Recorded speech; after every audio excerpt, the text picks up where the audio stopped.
Bismillahirrahmanirrahim. Assalamualaikum warahmatullahi wabarakatuh. Selama hampir 2 dekade terakhir, nama Habaib Ba'alawi melejit menjadi simbol keagamaan yang sangat dihormati di Indonesia, khususnya di kalangan Muslim tradisionalis. Mereka dikenal sebagai keturunan Nabi Muhammad SAW yang membawa misi dakwah dan menjadi panutan umat. Dalam 2 tahun terakhir, popularitas mereka mengalami perubahan yang sangat drastis. Masyarakat mulai mempertanyakan status mereka, bahkan kehilangan respek terhadap keberadaan para habaib ini. Apa sebenarnya yang menyebabkan runtuhnya marwah mereka? Bagaimana perjalanan sejarah mereka di tanah air, dan apa pelajaran yang bisa kita ambil dari fenomena ini? Mari kita bahas secara mendalam. Era reformasi menjadi momentum kebangkitan popularitas habaib di Indonesia. Salah satu tokoh paling menonjol adalah Rizik Syihab, pendiri Front Pembela Islam (FPI) yang berhasil memanfaatkan perubahan sosial politik untuk membranding habaib sebagai figur penting di tengah umat Islam. Melalui narasi bahwa habaib adalah keturunan Nabi, ia dan kelompoknya berhasil membangun citra habaib sebagai sosok istimewa yang patut dihormati dan diikuti. Popularitas ini tidak hanya dimonopoli oleh Rizik Syihab, tetapi juga diperkuat oleh figur-figur habaib lain seperti Habib Lutfi bin Yahya dari Pekalongan, yang dikenal sebagai tokoh spiritual. Di berbagai daerah, muncul banyak habaib yang menjadi pemimpin kelompok pengajian dan komunitas sholawat, meneguhkan posisi mereka sebagai tokoh berpengaruh di masyarakat. Dengan semakin banyaknya masyarakat yang percaya pada status mereka, habaib berhasil membangun komunitas pengikut yang fanatik, sering disebut muhibin. Komunitas ini tidak hanya menunjukkan kecintaan mereka kepada habaib, tetapi juga menjadi bagian dari laskar-laskar loyalis yang siap membela habaib dalam berbagai situasi, baik secara sosial maupun politik. Popularitas habaib membawa dampak besar terhadap hubungan mereka dengan tokoh-tokoh keagamaan pribumi, seperti kiai dan tuan guru. Para habaib kini memiliki pengaruh yang jauh lebih luas, termasuk dalam arena sosial dan politik. Relasi ini menciptakan sebuah dinamika baru, di mana habaib memiliki posisi tawar yang sangat kuat di hadapan tokoh-tokoh keagamaan dan masyarakat umum. Kenaikan popularitas habaib juga memberi mereka kebebasan untuk menyuarakan pandangan, termasuk klaim-klaim kontroversial yang seringkali tidak mendapat kritik berarti. Salah satu narasi yang kerap disampaikan adalah bahwa berdirinya Republik Indonesia tidak lepas dari jasa para habaib. Selain itu, mereka mengklaim bahwa Wali Songo, penyebar Islam di Nusantara, adalah bagian dari klan Ba'alawi, sebuah klaim yang menimbulkan polemik. Posisi sosial, keagamaan, dan politik yang semakin kokoh memberi ruang bagi sebagian habaib untuk menunjukkan sikap arogan yang melampaui norma dan hukum. Tidak hanya merasa sebagai kelompok eksklusif yang tidak bisa disentuh kritik, mereka juga kerap menyuarakan narasi yang jauh dari nilai-nilai Islam yang rahmatan lil alamin. Hal ini terlihat jelas dalam berbagai ceramah dan aksi yang penuh dengan ujaran provokatif serta pelecehan verbal terhadap pihak-pihak yang berbeda pandangan. Dalam konteks politik identitas yang menguat pasca reformasi, Rizik Syihab, salah satu tokoh sentral di kelompok ini, memanfaatkan panggung untuk melancarkan berbagai narasi politik dan agama yang memecah belah. Ulama yang bejat, ulama yang buruk, ulama yang busuk. Gus Dur itu buta mata juga buta hati. Pak Said Agil Siraj, ketua umum PBNU, saudara, dia gedek sama Wahabi. Nah, karena Wahabi pada jenggotnya panjang-panjang, disalahin jenggot, goblok. Militansi para pengikutnya membuat situasi semakin keruh, karena kritik atau perlawanan terhadap habaib seringkali dibalas dengan intimidasi, ancaman, hingga tindakan kekerasan.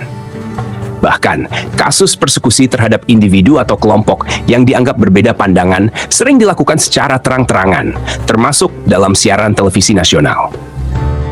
Keruntuhan marwah Rizik Syihab yang kala itu dielu-elukan sebagai imam besar memanfaatkan statusnya untuk berbicara apa saja tanpa batas. Tuduhan liar seperti menuduh lawan politik sebagai komunis, anti-asing, atau anti-Islam menjadi bagian dari retorikanya. Namun, yang lebih memprihatinkan adalah penggunaan kata-kata kasar, fitnah, dan ujaran kebencian yang tidak mencerminkan moralitas dan nilai-nilai Islam. Ironisnya, narasi-narasi tersebut tetap diterima oleh para pendukungnya yang loyal tanpa mempertimbangkan validitas atau dampaknya terhadap persatuan umat. Puncak dari arogansi ini mulai runtuh ketika Rizik terjerat skandal pribadi yang memalukan.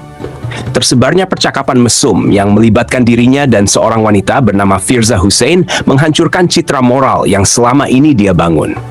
Skandal ini menjadi bahan olokan di media sosial, mengikis kredibilitasnya di mata publik, meskipun ia berusaha menyangkal dengan berbagai cara, termasuk sumpah mubahalah. Saat jeratan hukum mengancam, termasuk kasus-kasus lama yang kembali mencuat, Rizik memilih untuk meninggalkan Indonesia dan menetap di Arab Saudi. Keputusannya ini tidak hanya mencerminkan upaya untuk menghindari proses hukum, tetapi juga menunjukkan ketidakmampuannya menghadapi konsekuensi dari tindakan-tindakannya. Ironisnya, di Tanah Suci, ia pun sempat berurusan dengan hukum lokal akibat dugaan pelanggaran izin tinggal dan insiden bendera terlarang. Setelah Rizik Syihab kehilangan panggung sosial politik, muncul Bahar bin Sumait sebagai tokoh baru yang kontroversial. Berbeda dari Rizik yang membangun citra sebagai pemimpin gerakan anti maksiat, Bahar justru dikenal luas akibat aksi kekerasan terhadap anak ia lakukan secara terang-terangan. Video aksinya viral di media sosial, memicu kemarahan publik sekaligus simpati dari kelompok pendukungnya. Bahar menghadapi jeratan hukum atas perbuatannya dan menjalani hukuman penjara. Ia memanfaatkan situasi tersebut untuk membangun narasi bahwa dirinya adalah korban ketidakadilan pemerintah. Strategi ini berhasil menarik simpati sebagian masyarakat, khususnya mereka yang sudah memiliki sentimen anti-pemerintah. Salah satu hal yang membedakan Bahar dari Rizik adalah keterus-terangan Bahar dalam mengklaim garis keturunan Rasulullah Muhammad SAW. Dengan penuh kecongkakan, ia sering menyerukan, "Di dalam tubuh kami mengalir darah Rasulullah," seolah-olah status tersebut memberikan keistimewaan dan kekebalan hukum. Coba sebut lagi, asyhadu anna Muhammadar Rasulullah. Muhammad jaddan au jaddi, Muhammad kakekmu atau kakekku. Kalau engkau berkata Muhammad kakekmu, kadzabta, kamu bohong. Muhammad kakeknya siapa? Kakek. Kalau engkau mengakui Muhammad kakekku, kenapa engkau bisa berani menjadi saksi? Bahkan, dalam persidangan, ia menuntut perlakuan istimewa sebagai keturunan Nabi, suatu sikap yang menuai kritik tajam dari berbagai kalangan. Kepongahan Bahar ini semakin mencolok melalui ceramah-ceramahnya.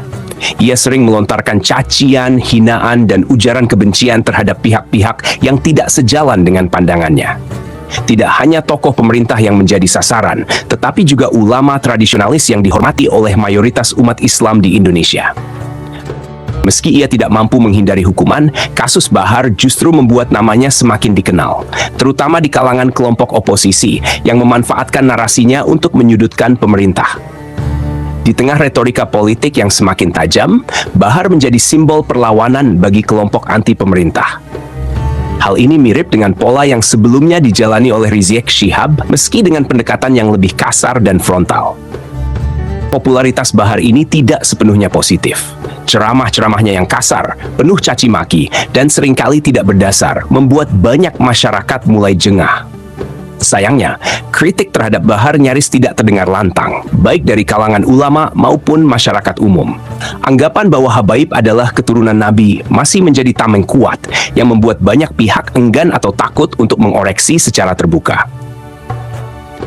Tidak lama setelah kontroversi ceramah-ceramah Bahar bin Sumait yang menuai kritik, muncul gebrakan intelektual dari Kiai Imaduddin Usman. Secara mengejutkan, Kiai Imaduddin mempublikasikan hasil kajiannya yang menyatakan bahwa klaim Habaib Ba'alawi sebagai keturunan Nabi Muhammad SAW tidak memiliki dasar ilmiah yang kuat. Ia menyebut bahwa rangkaian nasab Habaib adalah hasil rekayasa Ali Asy Syakran yang ditulis pada abad 9 atau 10 Hijriah tanpa dukungan dari manuskrip dan kitab yang terverifikasi. Pada awalnya, tesis ini diremehkan oleh kalangan Habaib dan beberapa pimpinan Nahdlatul Ulama NU. Mereka menganggapnya sebagai gagasan spekulatif yang tidak berbahaya. Lambat laun, tesis ini mulai mendapat dukungan luas, terutama dari kalangan akar rumput NU. Dukungan ini semakin menguat ketika tesis Kiai Imaduddin Usman diperkaya dengan data komprehensif dari berbagai sumber dan hasil kajian yang lebih mendalam dari para peneliti lainnya. Seiring berkembangnya penelitian, klaim keturunan Nabi yang dipegang Habaib Ba'alawi mulai runtuh. tinjauan sejarah dan filologi oleh Menachem Ali, ditambah hasil tes DNA yang dilakukan oleh berbagai pihak, serta penelitian tentang asal-usul Ba'alawi, memberikan bukti bahwa klaim tersebut hanyalah mitos yang tidak dapat dipertanggungjawabkan. Ketika data ilmiah dipaparkan, Habaib Ba'alawi tidak mampu memberikan bantahan yang memadai. Hingga saat ini, tidak ada satupun yang berhasil menolak kajian Kiai Imaduddin dengan bukti-bukti yang terverifikasi. Kajian Kiai Imaduddin menjadi pukulan telak bagi klaim Habaib Ba'alawi, khususnya mereka yang selama ini mengandalkan status keturunan Nabi sebagai dasar legitimasi sosial dan keagamaan. Fakta-fakta ilmiah yang dipublikasikan tidak hanya menggugurkan klaim tersebut, tetapi juga memengaruhi eksistensi klan Ba'alawi secara keseluruhan. Bagi masyarakat umum, kajian ini menjadi penyuntik keberanian untuk menyatakan dengan tegas bahwa klaim keturunan Nabi yang dipegang oleh Habaib tidak memiliki dasar ilmiah. Narasi tentang keistimewaan keturunan Ba'alawi yang selama ini dianggap tabu untuk dikritik mulai runtuh di mata publik. Dengan kemajuan teknologi informasi, masyarakat kini memiliki akses lebih luas terhadap catatan sejarah, video ceramah, hingga temuan di lapangan yang memberikan gambaran lebih jelas tentang peran dan pengaruh kelompok Habaib, baik di masa lalu maupun saat ini. Dalam kajian sejarah, nama-nama seperti Utsman bin Yahya dan Hamid Al-Ghadri sering disebutkan dalam konteks kerjasama dengan kolonial Belanda. Hal ini memunculkan pertanyaan besar tentang peran Habaib di era penjajahan. Apakah mereka benar-benar pejuang atau hanya sekadar kaki tangan penjajah? Catatan seperti ini memberikan kontribusi pada perubahan persepsi masyarakat.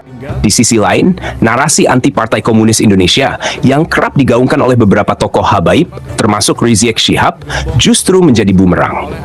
Fakta sejarah menunjukkan adanya keterlibatan beberapa tokoh Habaib dalam gerakan komunis, baik di Indonesia maupun di Yaman Selatan, yang menjadi tanah asal Ba'alawi. Rezim komunis di Yaman Selatan bahkan dipimpin oleh tokoh dari kalangan Ba'alawi, memperkuat dugaan keterkaitan ideologis di antara keduanya. Temuan di berbagai daerah tentang adanya makam-makam palsu yang diberi nama Habaib semakin menambah kecurigaan masyarakat. Dugaan bahwa beberapa Habaib mencoba memalsukan sejarah, termasuk dalam narasi tentang peran mereka dalam perkembangan Islam di Indonesia, semakin memperburuk citra mereka. Video-video di media sosial dan bahkan publikasi buku yang menyajikan informasi yang terdistorsi menjadi bukti kuat dari upaya manipulasi sejarah ini. Meskipun bukti ilmiah begitu kuat, masih ada pilar terakhir yang menopang klaim keabsahan nasab Habaib, yaitu dukungan dari elit sosial keagamaan dan politik. Dukungan ini, meski mulai melemah, tetap menjadi tameng yang melindungi eksistensi klaim mereka di sebagian kalangan masyarakat.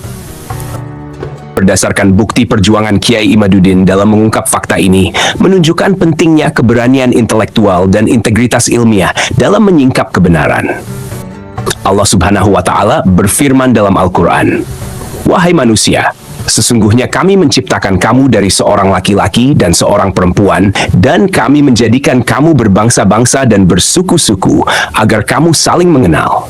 Sesungguhnya yang paling mulia di antara kamu di sisi Allah ialah orang yang paling bertakwa di antara kamu."